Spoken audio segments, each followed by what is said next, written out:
Let's get one thing straight.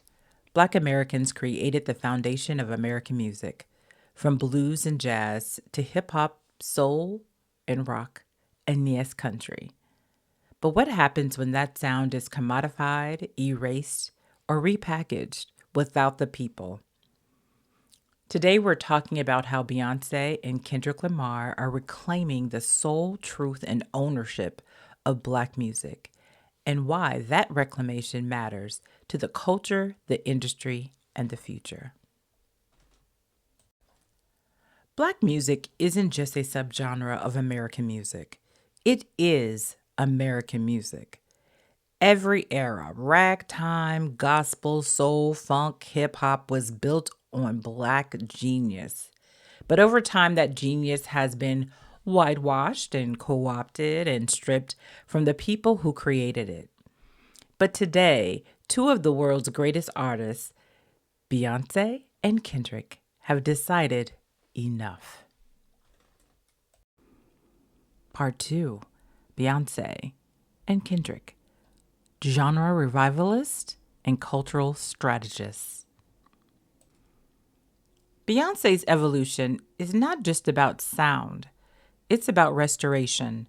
With Lemonade, she reclaimed Southern blues, rock, and country through the lens of Black womanhood. In Homecoming, she took the white institution of Coachella and turned it into a tribute for HBCU's Black bands and step culture. And then she gave us Renaissance, my favorite. A celebration of Black queer roots in house, disco, and ballroom. And now, of course, with Cowboy Carter, a bold reclamation of country music, a genre with Black origins that was scrubbed of Black presence. Beyoncé didn't walk into country music with open arms. After her Lemonade era performance of Daddy's Lessons at the 2016 CMAs, she faced backlash and gatekeeping. It was horrible. Country radio didn't play it. Country elites didn't accept it. She was told again that her voice didn't belong. So Cowboy Carter just isn't an album, but it's a response. You said I didn't belong, so I made a seat, built the table, and named the ancestors while I was at it. That's basically what she said. Beyoncé continues to shine a light on artists like Linda Martell, one of the first women of country music, whose voice was suppressed. That's reclamation. That's revision. That's resistance. Beyoncé is doing what music history books refuse to do, naming Black creators like Sister Rosetta Tharpe, or Sister Big Frida, Linda Martell, and house giant Frankie Knuckles. She's rewriting the liner notes of culture. Kendrick's reclamation lives in his lyrics, his beats, and even his silence. He sees hip-hop not just as music, but as a cultural archive. He has said explicitly that hip-hop is sacred, that it is ours, and that it's been shaped by Black pain, joy, history, and resistance. As we know, he is deeply protective of hip-hop. He calls out culture vultures and doesn't hand out passes. In his music, he's repeatedly warned, don't co-opt the sound without honoring the struggle, the people, and the music.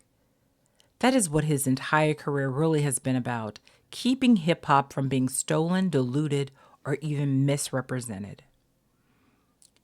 To Pimp a Butterfly was and is a jazz funk odyssey that invokes Gil Scott-Heron and George Clinton and other artists to bring Black liberation to the center. In Mr. Morale, he moves beyond, the rapper as a savior trope and gets into therapy, trauma, and intergenerational wounds. It's a different kind of soul work, less performance and more honesty. And that, too, is a reclaiming of Blackness, making room for vulnerability and healing. Kendrick samples Black music to make a bridge back to it, Whether it's G-funk, gospel, old school R&B from the 70s or 80s, or African drumming. And its Pulitzer win for Damn was a first, but more importantly, it was an overdue recognition for what hip hop really is: literature, history, and again, resistance. Part 3: Ownership, Intention, and Institutional Power. What connects these two artists isn't just their sound, it's how they move. Beyonce's Parkwood controls her art, image, and empire. Kendrick's PG Lang isn't just a label, it's a platform for creativity across music, film, fashion, and tech. They aren't just begging for seats at the table. They're building the table, passing the recipes, and naming ancestors. This is ownership with intention, not just contracts, but control over legacy. Reclamation isn't just about nostalgia, it's strategic. It means putting Black producers, writers, designers, and dancers front and center. It means challenging who gets credit, who gets paid, and who gets preserved. This matters because every genre that Black people create, it gets co-opted and eventually used to exclude us. From country to house to rock and now hip hop, there is a pattern. Reclamation is how we interrupt that erasure. So Beyonce and Kendrick aren't just artists, they're defenders of cultural memory. They're saying, this started with us, this belongs to us. And we're not asking, we're taking it back. So whether it's Beyonce's naming the voices country tried to forget, or Kendrick demanding that hip hop be treated as sacred scripture, the mission is the same: honor the origin, uplift the culture, reclaim the sound. This has been Climbing Culture Daily with Rhonda, where we break down the culture to climb through it. Please drop a comment, like, share, subscribe.